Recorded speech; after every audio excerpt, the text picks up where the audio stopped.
Այսու օրեր նախագծի շրջանակում շարունակում էին կառուցել կրթահամալիրի դպրոցներ։ Այսօր գնում ենք Մայր դպրոց, որտեղ գտնվում է Տիգրան Հարապետյան գրադարանը։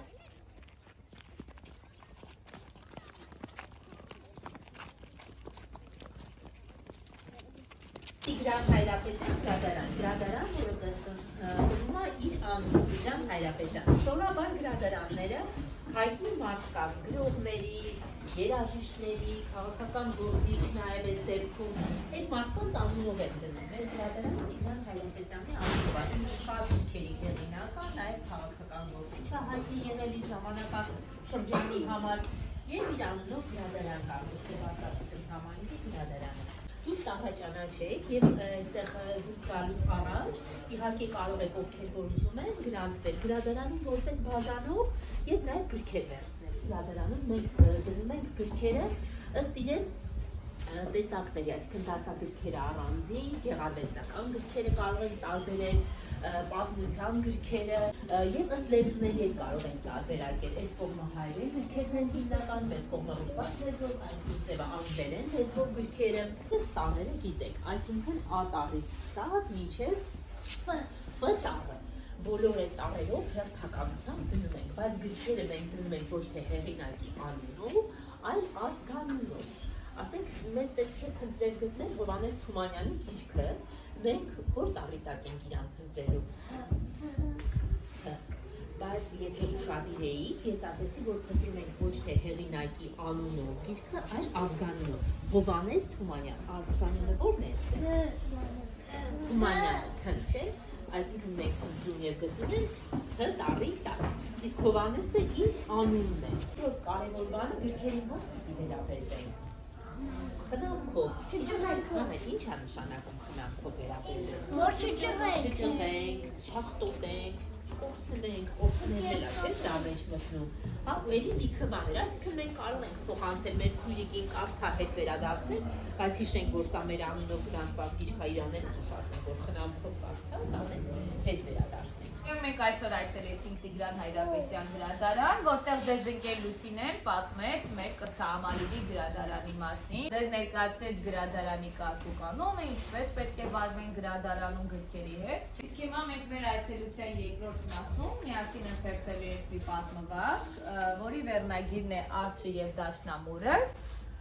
Ընթերցումից հետո մենք միասին կքննարկենք, լսենք, որպեսզի կարողանանք քննարկմանը մասնակցելու մի աղջիկ խոթոտ գտավ մի բան, որ երբեք չէր տեսել։ Ինչ կարող է լինել այս տարօրինակ առարկան, մտածեց նա։ Ամաչելով նա իր կարճլիկ թաթերով զգուշորեն հպվեց անծանոթ առարկային։ Ծլնք,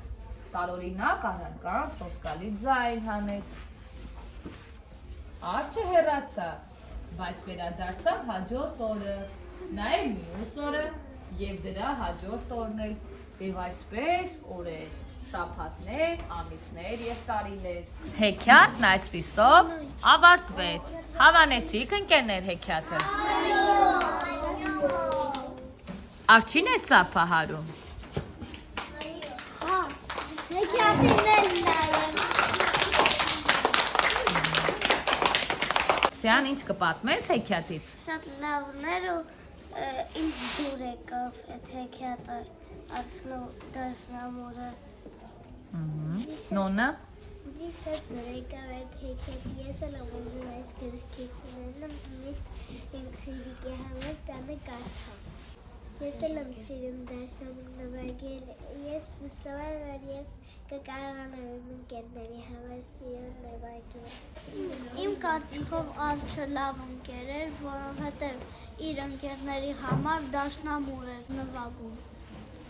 Արջը շատ ընկերասեր էր, որովհետև թողեց քաղաքը համերգները և գնաց անտառ, որտեղ որ իր ընկերներն էին։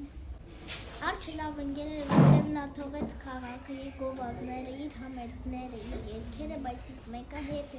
եկավ իր ընտանիքի մոտ և Արջը անտառում սկսեց նվագել իր ընկերների համար։ Մեր կարդացած հեքիաթը ինձ շատ դուր եկավ։ Հեքիաթը լավ ավարտվեց, թե որ որտեղ եթե մնար ուրիշտեղ ինքը չէր կարող իր ընկերներին տեսնել եւ իր մամային ու պապային։ Եվ շատ լավ եղավ, որ առ չգնաց հետ իր ընկերների մոտ, որովհետև իր ընկերները իրեն էին սպասում։ Մանկական բաժին ունենք հատուկ, կտեսնենք, որ մանկական գրքեր է դրված եւ նշանակում է ձեզ է վերաբերում։